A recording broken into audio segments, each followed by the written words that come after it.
आप सभी। I hope आप सभी अच्छे होंगे। चलिए आज का लेक्चर हम शुरू करते हैं।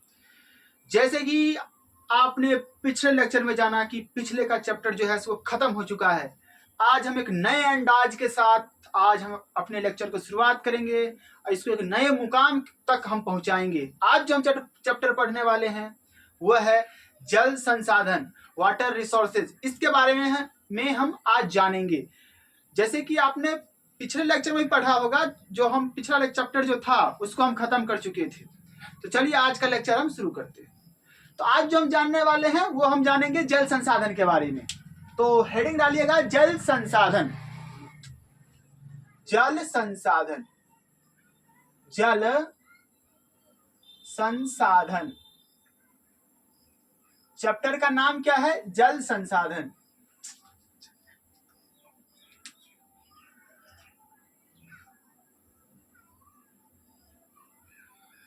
हेलो बच्चों, कैसे हो आप सभी? आई होप आप सभी अच्छे होंगे। चलिए आज का लेक्चर हम शुरू करते हैं। आज हम जानेंगे जल संसाधन के बारे में, जो आपका चैप्टर नंबर फर्स्ट का ख है, जो आपका चैप्टर नंबर पहला का दूसरा भाग है, ख है। इसमें हम जानेंगे जल संसाधन के बारे में। और हमने भाग क में जाना था प्राकृतिक संसाधन के बारे में।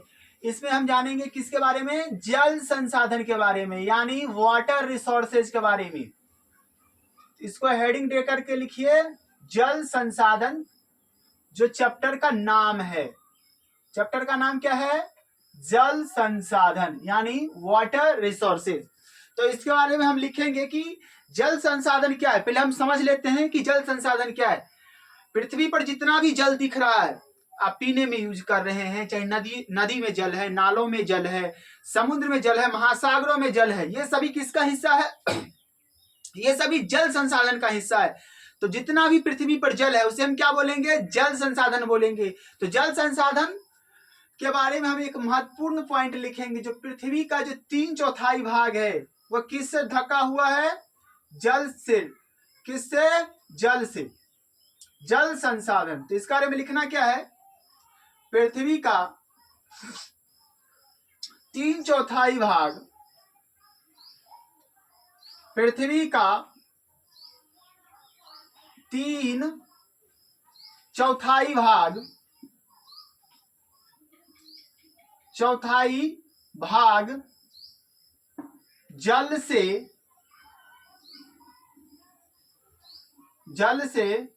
ढका, या लिखेंगे पृथ्वी के 3/4 भाग पर जल है। जल है। जैसे ये समझिए, ये अपना पृथ्वी है। ये अपना क्या है? पृथ्वी है।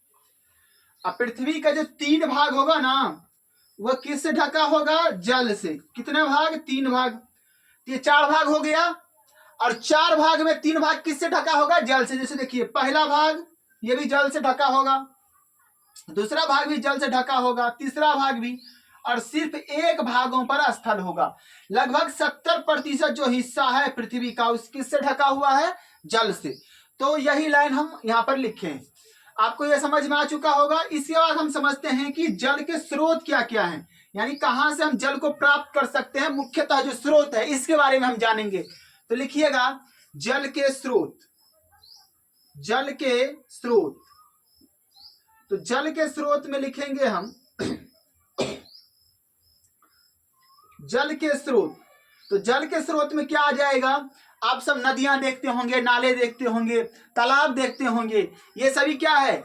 ये सभी धरती के ऊपर है। ये सभी कहाँ है? धरती के ऊपर जल है ये सभी। तो ये जल जो है, ये जल कहाँ से आ रहे हैं? भूपृष्ठ पर हैं। ये जल कहाँ पर है? भूपृष्ठ पर है। इसलिए हम इसे क्या बोलेंगे? भूपृष्ठीय जल बोलेंगे। तो इसका हम लिखेंगे हम। तो पहला स्रोत क्या हो जाएगा आपका? भूपृष्ठीय जल। भूपृष्ठीय जल कौन कौन से हो सकते हैं? तो पहला हो सकता है भूपृष्ठीय जल। दूसरा क्या हो जाएगा? दूसरा हो जाएगा भूमिगत जल।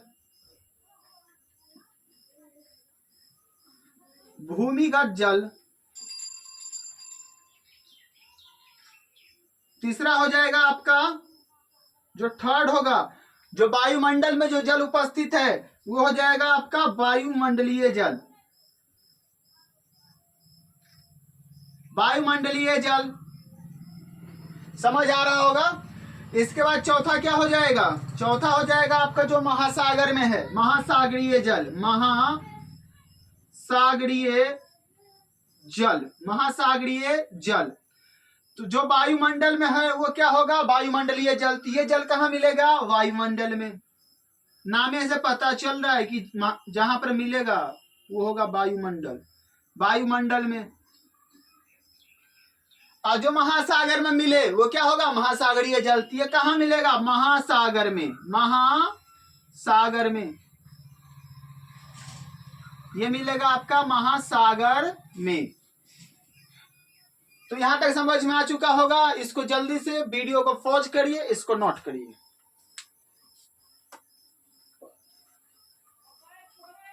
इसके बाद हम समझेंगे कि भूमिगत जल क्या होता है, भूपृष्ठीय जल क्या होता है और भूमिगत जल क्या होता है, दोनों में अंतर क्या है, इसको जानेंगे। तो हेडिंग डालिए भूपृष्ठीय जल।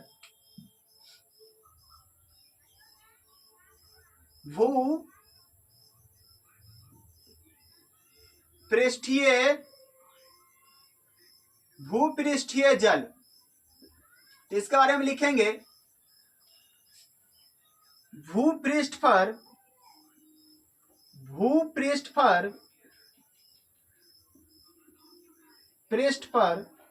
उपलब्ध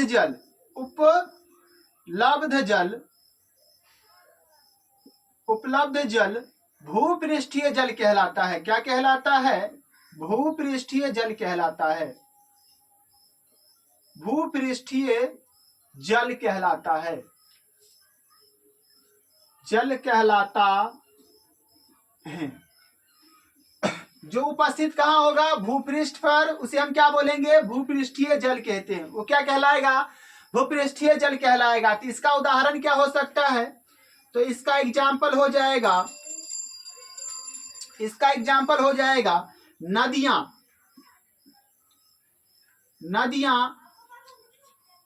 तालाबें, सागर, महासागर, ATC। तो इसका उदाहरण क्या क्या हो सकता है, नदियां हो सकता है, तालाबें हो सकती हैं, सागर और महासागर। इसके बाद हम समझते हैं भूमिगत जल।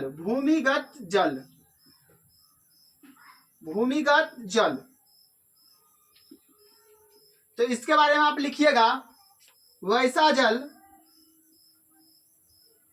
जल जो वर्षा द्वारा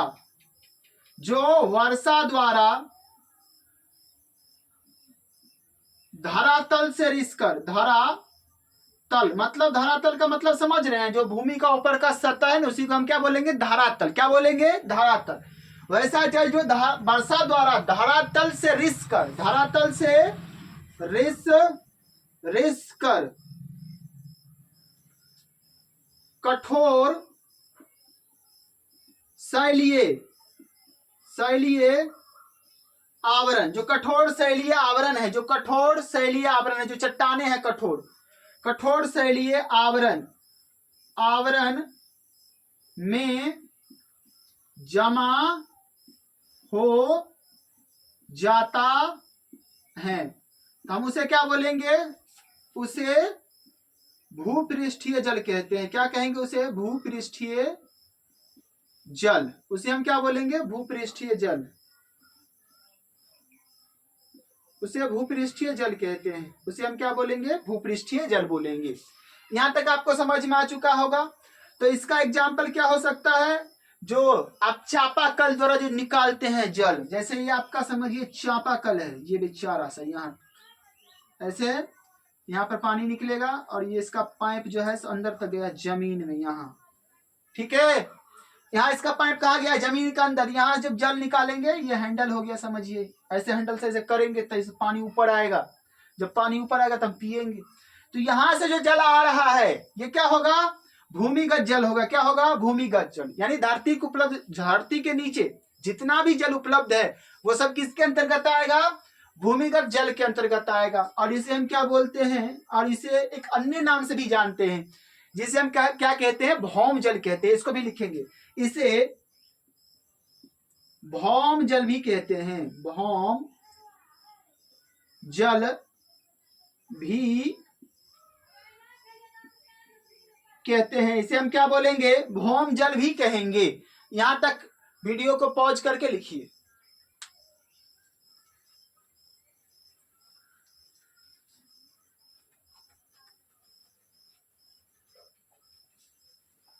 अब जो हम समझने वाले हैं वो समझेंगे जल का वितरण।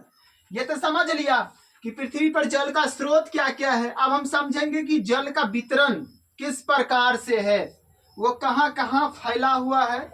इसको हमको अच्छे से समझना है, कितना पीने लायक है और कितना नहीं पीने लायक है।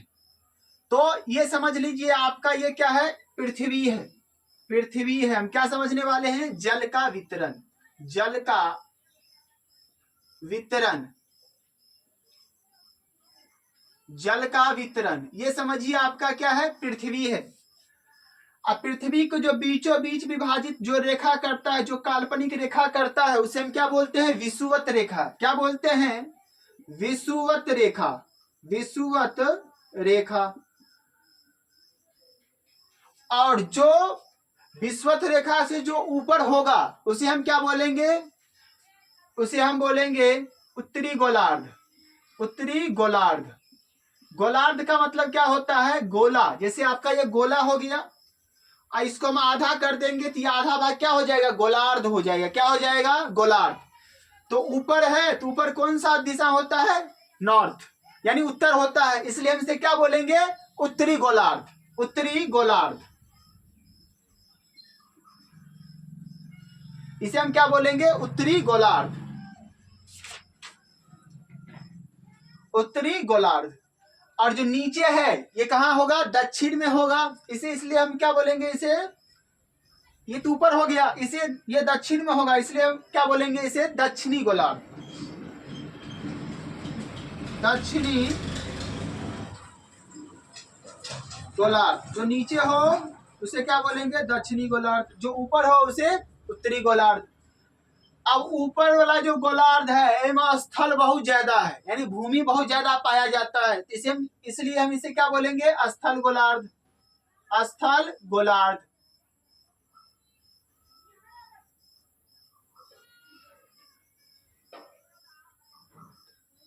इसलिए इसे हम क्या बोलेंगे, स्थल गोलार्ध बोलेंगे।